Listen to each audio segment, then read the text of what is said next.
DSWM, Laboratory Services Division, ang ating Pangulo at DA Secretary upang ipakita ang ating napakaganda at makabagong mobile soil laboratory.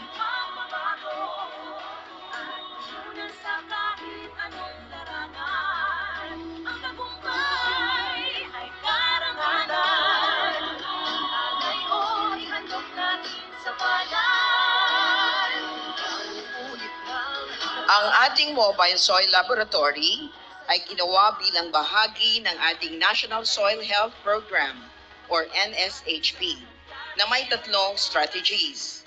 SMS. S for strengthening of soil laboratories, M for monitoring of soil health, at S, sustainable soil management implementation on adaptive balanced fertilization strategy.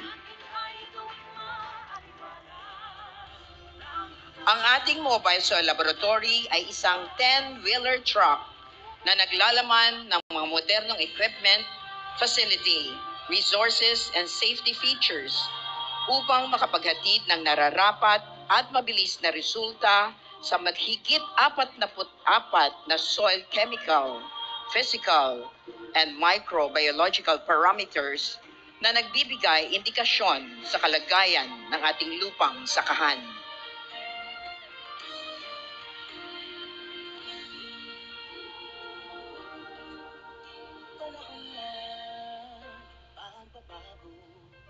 Dahil sa ito ay kinakailangan tayo na tulong-tulong ang mahal. Sa labas ng ating mobile soil laboratory ay may naiuurong na bubong na siyang magsisilbing pasilidad sa pagsasagawa ng mga technical demonstrations at trainings ng ating mga magagaling na laboratory staff. Makikita din sa labas ng ating MSL ang mga equipment na makakatulong sa pagprepara ng ating lupa. Maaari din gamitin dito ang water and soil test kit. Kayang mag-analisa ng 9 na quick parameters. Ang ating MSL ay may 3 pagkukunan ng kuryente habang ito ay nasa mga probinsya.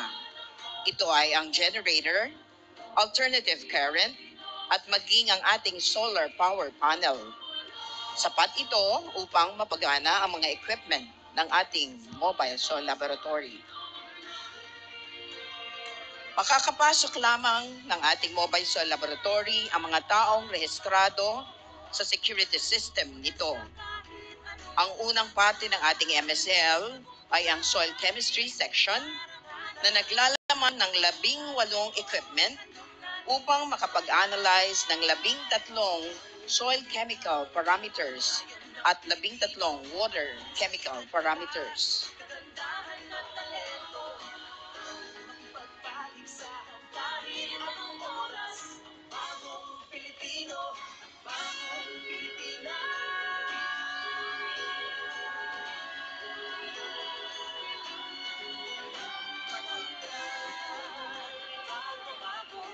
Ngayon ay dinidemonstrate ng ating analyst ang pag-a-analyze ng soil chemical parameter ng potassium, isa sa mahalagang indikasyon ng kalusugan ng lupa at siyang nagdidikta sa kakayahan ng lupa na mag-hold ng nutrients. Ito ay ginagamitan ng atomic absorption spectrophotometer na may kakayahang suriin ang antas ng pagbaba o pag-angat ng lakas ng ilaw na siyang may ahalin tulad sa level ng mga nutrients sa lupa.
Naririto din ang mga safety and continuity features ng Mobile Soil Laboratory.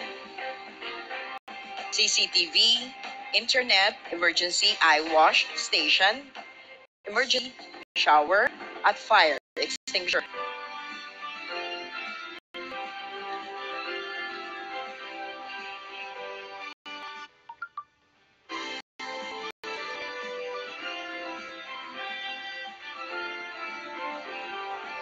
Sa ating pangalawang parte ng Mobile Soil Laboratory, Soil Physics Section.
Sa ating pangalawang parte ng Mobile Soil Laboratory, Soil Physics Section, ay makakakita tayo ng 6 na equipment na ginagamit sa pagdetermina ng 5 parameters. Ang tekstura, ang pinakaimportanteng pisikal na parametro ng lupa. Ito ay hindi nagbabago sa habaman ng panahon at direktang nakakaapekto sa kemikal at biological na katangian ng lupa. Ang tekstura ng lupa ay binubuo ng magkakaibang kaprasito o granilyo ng buhangin or sand, banlik o silt, at luwad o clay. Mayroong paraan na tinatawag na hydrometer method. Sa paraang ito, ginagamit ang isang special na kagamitan na tinatawag na hydrometer upang sukatin ang iba't ibang laki ng mga butil sa lupa. Mahalagang maisaalang-alang ang pagtukoy sa tekstura ng lupa bago isagawa ang pagtatanim. Sa kadahilanang nakaugnay dito, ang kakayahan ng lupa na humawak ng tubig at mga sustansya. Nasusukat din ito kung gaano kadali ang pagbubungkal at kung gaano ang kakayahan ng ugat ng halaman na makapasok rito.